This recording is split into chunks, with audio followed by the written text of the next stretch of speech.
CV writing বাস্তব জীবনে চাকরি পাওয়ার জন্য সিভি খুবই গুরুত্বপূর্ণ, তার সাথে কভার লেটারও লিখতে হয়। কিন্তু এসএসসি এবং এইচএসসি পরীক্ষাতেও সিভি রাইটিং থেকে প্রশ্ন হয়। সেখানটাতে নির্দিষ্ট একটি জবের জন্য, নির্দিষ্ট একটি পজিশনের জন্য আপনাকে সিভি এবং তার সাথে একটা কভার লেটার লিখতে হয়।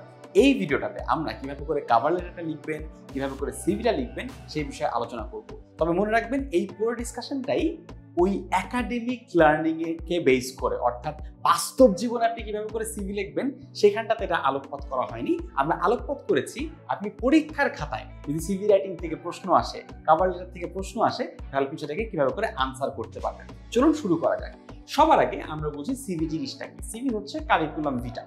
সাধারণত একটা প্রফেশনাল লেভেলে কোনো একটা চাকরির জন্য আপনি যখন অ্যাপ্লাই করতে চান কিংবা একটা কনসালটেন্সির জন্য যখন আপনি অ্যাপ্লাই করতে চান তখন সিভির প্রয়োজন হয়ে থাকে, এবং সেখানটাতে একজন অ্যাপ্লিকেন্টের যে সকল যোগ্যতা রয়েছে, যে সকল ইন্টারেস্ট রয়েছে, তার এডুকেশন, তার স্কিলস ইত্যাদি ইত্যাদি তুলে ধরতে হয় নির্দিষ্ট একটা ফরম্যাটে, এবং একই সাথে তার সাথে একটা কভার লেটারও জুড়ে দিতে হয়, যেটা নিয়ে আমরা কিছুক্ষণের মধ্যেই আলোচনা করব। কিরকম প্রশ্ন আসে আমাদের এসএসসি বা এইচএসসি লেভেলে সিভি রাইটিং সংক্রান্ত কি ধরনের প্রশ্ন এসে থাকে? প্রশ্ন আসে write a CV with a cover letter. এটা খুব important, CV with cover letter এই প্রশ্নটাই সাধারণত আসে, যেখানে আপনি সিভি এবং কভার লেটার দুটোই লিখতে হয়। For the position of English instructor at a রেপুটেড online school. ধরে নেই আমরা, ফর এক্সাম্পল ধরে নেই যে 10 মিনিট স্কুল হচ্ছে সেই অনলাইন স্কুল যার জন্য আপনি ইংলিশ ইনস্ট্রাক্টর পদে আপনাকে অ্যাপ্লাই করতে বলা হচ্ছে। অর্থাৎ এরকম একটা প্রশ্নে বলে দেওয়া থাকবে আপনি কোনো একটা অর্গানাইজেশনে, কোনো একটা পজিশনে আপনাকে অ্যাপ্লাই করতে হবে, এবং তার জন্য আপনাকে সিভি এবং কভার লেটার লিখতে হবে। এবার চলুন আমরা দেখে নিই যে সিভির কনস্ট্রাকশনটা কিভাবে হবে। তো সিভি রাইটিং এর কোশ্চেন যখন আসে তখন আমরা দুটো পার্ট দেখতে পাই, সিভি আর কভার লেটার, এবং দুটোর জন্যই মার্ক আছে। আপনি যদি কোনো একটাতে ভুল করেন আপনার নম্বর কাটা যাবে। এবং মনে রাখবেন যে এই সকল ক্ষেত্রে রাইটিং কোয়ালিটির পাশাপাশি ফরম্যাটগত কোনো এরার আছে কিনা সেই জিনিসটা খুব ভালোভাবে দেখা হয়। কোনো তথ্য মিসিং আছে কিনা, যে তথ্য আপনার এক্সামিনার অপেক্ষা করছেন যে আপনি সেটা লিখবেন, তিনি প্রত্যাশা করছেন আপনার কাছে, ওই তথ্যগুলো যদি মিসিং থাকে তাহলে কিন্তু আপনার নম্বর কমে আসবে। সবার আগে আমরা কভার লেটারটা দেখি। কভার লেটারে মূলত 5টা পার্ট থাকে, 5টা বেসিক পার্ট থাকে। হেডিং থাকে, সাবজেক্ট থাকে, লেটার বডি থাকে, এন্ডিং থাকে এবং এনক্লোজার থাকে। একটা জিনিস বলে নেওয়া দরকার, কভার লেটার মূলত একটি অ্যাপ্লিকেশন। আপনারা যারা ফর্মাল লেটার রাইটিং শিখেছেন এই কোর্স থেকে, তারা ফর্মাল লেটার বা অ্যাপ্লিকেশন লেখার যে সকল নিয়ম শিখেছিলেন সেই এক্স্যাক্ট নিয়মগুলো কভার লেটারের ক্ষেত্রেও বলবৎ হবে। শুধুমাত্র ভিতরের লেখাগুলো, ভিতরের যেই কন্টেন্টটা সেটা একটু পৃথক হয়। তো আমরা সেই কন্টেন্টের ভিত্তিতে যদি 5টা ভিন্ন ভিন্ন ভাগে কভার লেটারটাকে ভাগ করি তাহলে এরকম দাঁড়ায়। কভার লেটার 1 পৃষ্ঠার বেশি হওয়া উচিত না, বিশেষ করে আমাদের এসএসসি এবং এইচএসসির কনটেক্সটে কভার লেটার 1 পৃষ্ঠার বেশি লেখা উচিত না।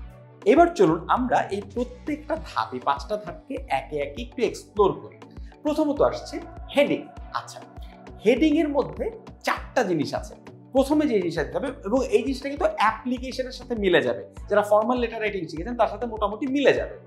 ডেট অফ অ্যাপ্লিকেশন, অফকোর্স সবার আগে আমরা লিখি 14 অগস্ট 2021, 2021 সালে 14 অগস্টে আপনি অ্যাপ্লাইটা করছেন। পোস্ট অফ দ্য রিসিভার, আপনি যাকে অ্যাপ্লাই করছেন। কখনো কখনো প্রশ্নের মধ্যে দিয়ে দেওয়া থাকবে যে অমুককে করুন, যে এই অ্যাপ্লিকেশনটা আপনি কোম্পানির এমডির কাছে করুন, সরাসরি হায়ারিং ম্যানেজারকে করুন, হেড অফ এইচআর কে করুন। এইভাবে বিভিন্নভাবে দেওয়া থাকে। যদি না দেওয়া থাকে আপনি হায়ারিং ম্যানেজারকে করতে পারেন, হেড অফ হিউম্যান রিসোর্সকে করতে পারেন, ইটস অ্যাবসলিউটলি ফাইন, প্রবলেম নেই। এরপর আসছে নেম অফ দি অর্গানাইজেশন, অর্থাৎ হায়ারিং ম্যানেজার কোথাকার হায়ারিং ম্যানেজার। সো আমি কাল্পনিকভাবে দিয়েছি 10 মিনিট স্কুল, আপনিও 10 মিনিট স্কুল কিংবা এই টাইপের অন্য কোনো অর্গানাইজেশন নাম দিতে পারবেন, বাট আপনাকে প্রশ্নের সাথে মিলিয়ে রাখতে হবে। ধরুন আপনাকে বলা হলো যে আপনি একটা অনলাইন স্কুলের ইনস্ট্রাক্টর হওয়ার জন্য অ্যাপ্লাই করতে বলা হয়েছে। আপনি যদি সেখানটাতে লিখেন যে ভিকারুন্নিসা নূন স্কুল কিংবা ঢাকা বিশ্ববিদ্যালয়, তাহলে কিন্তু হবে না। তো এই অর্গানাইজেশনের নামটা যদিও কাল্পনিক, তবুও নিয়মের ভিতরে যেমন স্কুলের যদি অ্যাপ্লাই করতে বলা হয় তাতে যাতে স্কুল নামটা থাকে। ধরুন আপনাকে একটা ফার্মাসিউটিক্যাল কোম্পানিতে অ্যাপ্লাই করতে বলা হয়েছে, আপনি যদি বলেন নিশাত ইঞ্জিনিয়ারিং লিমিটেড তাহলে কিন্তু হবে না, তার সাথে ফার্মাসিউটিক্যালস কথাটা থাকতে হবে। অর্থাৎ অবশ্যই কাল্পনিক নাম ব্যবহার করতে পারবেন অর্গানাইজেশনের ক্ষেত্রে, কিন্তু তাকে প্রাসঙ্গিক হতে হবে, তাকে ওই নিয়ম ওই ইন্ডাস্ট্রির মধ্যে হতে হবে। এবং লাস্টলি অ্যাড্রেস দিতে হবে, আমরা দিয়েছি মহাখালী ডিউজেস ঢাকা, সেক্ষেত্রে আপনি একটি কাল্পনিক নাম ব্যবহার করতে পারেন। তো এই গেল আমাদের হেডিং। এর পরবর্তীতে আসছে সাবজেক্ট। প্রত্যেকটা অ্যাপ্লিকেশন বা ফর্মাল লেটারে কিন্তু একটা করে সাবজেক্ট থাকে। তো আপনার এইখানটাতে একটা সাবজেক্ট থাকবে। সাবজেক্টের জন্য সবথেকে নিরাপদ ফরম্যাট হচ্ছে এইটা, application for the position of English instructor. Application for the position of English instructor. So আপনি অনেক জটিল জটিল ফরম্যাট ব্যবহার না করে সিম্পলি এটা মনে রাখবেন, যদি চাকরির জন্য হয় বেশিরভাগ ক্ষেত্রেই চাকরির জন্যই সিভি চাওয়া হবে, অন্য কোনো কারণে সিভি পরীক্ষায় অন্তত চাওয়া হবে না। Application for the post of or the position of, position কথাটা ইদানিংকালে বেশি প্রচলিত, for the position of English instructor. আপনি চাইলে এটার সাথে আরেকটু যোগ করতে পারেন, English instructor in your organization, দরকার নাই, আপনি এতটুকু যদি রাখেন you are fine, don't worry. এরপর আসছে লেটার বডি। অন্যান্য ফর্মাল লেটারের মতো এই কভার লেটারের মধ্যেও একটা লেটার বডি থাকবে, অর্থাৎ চিঠিতে আমি কিছু একটা কথা লিখবো। এখন সেই কথাটার মধ্যে কি থাকবে, সাধারণত দুটো পার্ট থাকে।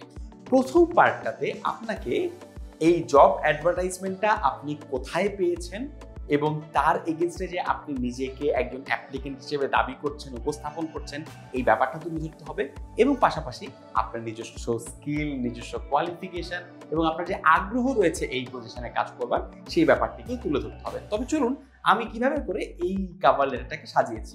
শুরু করেছি ডিয়ার স্যার ম্যাডাম দিয়ে, এরপরে in response to your advertisement published in LinkedIn, এখানে LinkedIn ব্যবহার না করে আপনি BD Jobs ব্যবহার করতে পারেন বা নিউজপেপার ব্যবহার করতে পারেন, it's fine. In response to your advertisement published in LinkedIn on 9th August 2021, I am offering myself as a candidate for the position of English instructor. অর্থাৎ আমরা বলতে চাচ্ছি যে আপনি যে লিঙ্কডইনে অ্যাডভার্টাইজমেন্ট দিয়েছিলেন তার বিপরীতে, তার পরিপ্রেক্ষিতে আমি নিজেকে ইংলিশ ইনস্ট্রাক্টর হিসেবে একজন অ্যাপ্লিকেন্ট হিসেবে উপস্থাপন করছি এই চিঠির মাধ্যমে। সো প্রথম লাইনেই এই চিঠির যে পারপাসটা, এই কভার লেটারটা যে পারপাসটা, সেই পারপাসটা স্পষ্ট হয়ে গেল। এবং তারপর থেকেই আমার যে কোয়ালিফিকেশন আছে সেটা নিয়ে আমি কথা বলতে শুরু করলাম। আমি বলছি I have completed my graduation in English from university of Dhaka and have work as an English teacher in a রেপুটেড school. এখন কথা হচ্ছে যে এইখানটাতে কিন্তু আপনাকে একদম সত্য সত্য তথ্য দিতে হবে ব্যাপারটা তা না, কারণ আমরা কিন্তু এটা একটা পরীক্ষার পারপাসে লিখছি এবং আপনাকে যেই পজিশনের জন্য অ্যাপ্লাই করতে বলা হয়েছে সেই পজিশনের সাথে প্রাসঙ্গিক স্কিল, প্রাসঙ্গিক একাডেমিক ডিগ্রি থাকাটা প্রয়োজনীয়। তো আপনি যদি একজন ইঞ্জিনিয়ার হন আর পজিশন যদি হয় হাই স্কুল টিচারের, ইংলিশ টিচারের, সেক্ষেত্রে কিন্তু একটু মিসম্যাচ লাগবে। আবার ভাইস ভার্সা সত্য, আপনার পজিশনটা দেওয়া আছে ইঞ্জিনিয়ারের জন্য, আপনি বলছেন আমি একজন ইংলিশ গ্র্যাজুয়েট, তাহলে তো হবে না। তাই কভার লেটার লিখবার সময় আপনাকে মাথায় রাখতে হবে যে পজিশনটা কি, ক্রিয়েটিভিটি এখানটাতে আপনাকে ব্যবহার করতে হবে। তাই আমি বলেছি আমি ঢাকা বিশ্ববিদ্যালয় থেকে পড়েছি এবং একটা স্কুলে এই মুহূর্তে একজন টিচার হিসেবে আছি বা একজন টিচার হিসেবে কাজ করেছি। I also make digital content for English learners across the country. এইখানটাতে আমি কি করেছি যে যেহেতু এটা একটা অনলাইন স্কুল বলে দেওয়া আছে, একটা অনলাইন স্কুলের ইনস্ট্রাক্টর হিসেবে আমাকে অ্যাপ্লাই করতে বলা হয়েছে, আমি নিজেকে একজন ডিজিটাল লার্নার বানিয়ে দিয়েছি, ডিজিটাল টিচার বা ডিজিটাল কন্টেন্ট ক্রিয়েটর বানিয়ে দিয়েছি। কারণ একজন মানুষ যদি ডিজিটাল কন্টেন্ট ক্রিয়েশনের অভিজ্ঞতা থাকে তাহলে সে একজন ডিজিটাল টিচার হিসেবে, অনলাইন টিচার হিসেবে, অনলাইন ইনস্ট্রাক্টর হিসেবে বেটার পারফর্ম করতে পারবে এই কারণটাতে। তো প্রাসঙ্গিক যোগ্যতা, প্রাসঙ্গিক স্কিল, প্রাসঙ্গিক অভিজ্ঞতাগুলোকে অল্প সংক্ষিপ্ত আকারে এখানটাতে যোগ করা হয়েছে। এরপর আমি লিখছি I am committed two pursuing a career in English teaching. এখানটাতে আপনি যে কমিটেড, আপনি যে এই কাজটা করতে চান, এই জিনিসটা আগ্রহ প্রকাশ করছি। I have completed a postgraduate degree on TESOL, which has given me a lot of perspectives on the challenges English learners face. এখন এই যে আপনি একটা বিশেষ ডিগ্রি নিয়েছেন এই প্রাসঙ্গিক বিষয়ে, এই জিনিসটাও কিন্তু বলাটা ভালো। টেসল হচ্ছে teaching English to the speakers of other language, অর্থাৎ যারা অন্য ভাষাভাষী, যারা ইংরেজি ভাষাভাষী না, ইংরেজি যাদের মাতৃভাষা না, তাদেরকে ইংরেজি পড়ানোর একটা ডিগ্রি, একটা ডিসিপ্লিনকে বলা হয় টেসল। সো আমি টেসলের উপর একটা বিশেষ ডিগ্রি অর্জন করেছি, এই বিষয়টা আমি আমার এই কভার লেটারে তুলে ধরলাম। এবং I intend on utilising my expertise of English teaching to deliver a better learning for students of 10 minute school. আমি 10 মিনিট স্কুলের ছাত্রদের ভালো শিক্ষার উদ্দেশ্যে আমার যে ইংরেজি শিক্ষার যে এক্সপার্টিস রয়েছে সেটাকে ব্যবহার করতে চাই। সো এই পুরো জায়গাটার মধ্যে আপনি আপনার যে স্কিল আছে, আপনার যে অভিজ্ঞতা আছে, আপনার যে যোগ্যতা আছে, আপনার যে আগ্রহ আছে, এই পুরো জিনিসটাকে তুলে ধরলেন। এইটা হচ্ছে আপনার বডি লেটার, বডিটার প্রথম অংশ। দ্বিতীয় অংশে আপনি একটা কল টু অ্যাকশন দিবেন এমপ্লয়ারের কাছে, মানে আমাকে চাকরিটা দেন, সরাসরি তার কাছে চাকরিটা চাবেন। সেটা কিভাবে করবেন? I therefore pray and hope, একদম সরাসরি বলা যায় না আমাকে দেন চাকরিটা, আপনাকে একটু সুন্দর করে গুছিয়ে বলতে হবে। I therefore pray and hope that you would be kind enough to consider my application for the position of English instructor in your reputed organization and oblige me thereby.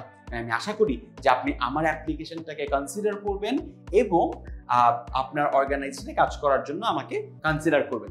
সরাসরি চাই নাই, বলেছি কনসিডার করবেন। আপনি চাইলে আরেকটু অ্যাগ্রেসিভলিও বলতে পারেন যে you and give me the opportunity to serve in your organization, সেটাও বলতে পারেন। Consider my application and give me the opportunity, সরাসরি অপরচুনিটিটা চেয়েই বসলেন, সেটা আপনি করতে পারেন। আমি আরেকটু অল্পতে ছেড়ে দিয়েছি। আচ্ছা, এই গেল আমার লেটার বডি। এরপরে আসছে এন্ডিং। এন্ডিংটা খুবই সিম্পল, সিনসিয়ারলি সাকিব বিন রশিদ। এইখানটাতে আই রিমেইন স্যার দরকার নেই, আই রিমেইন স্যারটা একটু পুরাতন। হ্যাঁ, ইয়োর্স ফেথফুলি, না ইয়োর্স ফেথফুলি কেমনে হয়, মানে ওই ভদ্রলোক তো আপনাকে চিনেই না, সো আপনি ইয়োর্স কেমনে হলেন? সিনসিয়ারলি কথাটা ভালো শোনায়, অনেক সময় বেস্ট রিগার্ডস কথাটাও ব্যবহার করা হয়, বাট সিনসিয়ারলি কথাটা is good enough. Sincerely Sakib bin Rashid, alright, good. এরপরে আসছে এনক্লোজার্স। এনক্লোজার্স বলতে বোঝায় যে অ্যাটাচড ফাইল। আপনারা যারা ইমেইল করে অভ্যস্ত তারা দেখবেন চিঠির সাথে আরো অন্যান্য ডকুমেন্টকে অ্যাটাচ করা যায়। সো এনক্লোজার্স বা অ্যাটাচমেন্টসের মধ্যে আমরা এই জিনিসগুলো সাধারণত দিয়ে থাকি। কারিকুলাম ভিটা অর্থাৎ CV, 3 copies of passport size photos এবং আলটিমেটলি সার্টিফিকেটস। তো এই জিনিসগুলো সাধারণত এনক্লোজার্সে চাওয়া হয় বা আপনি দিতে পারেন, এবং যদি দিয়ে থাকেন কভার লেটারের নিচে এই এনক্লোজার্স কথাটুকু লিখে 1 2 3 করে এই বস্তুটা দিয়ে দিতে পারেন। তাহলে এক নজরে একটু দেখে নেই আমাদের পুরো চিঠিটা দেখতে কেমন হচ্ছে।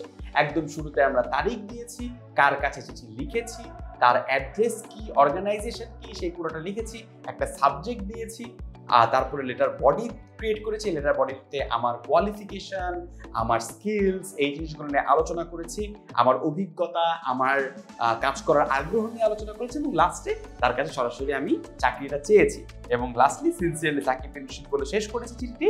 এবং তারপরে যে পুনশ্চ বলে না, পুনশ্চ সংযুক্ত, বাংলা এটাকে সংযুক্তি বলে বা সংযুক্ত বলে। তো সংযুক্তর ওখানটাতে আমি যেই সকল ডকুমেন্টগুলি আমি সংযুক্ত করেছি সেগুলোকে এখানটাতে লিপিবদ্ধ করেছি।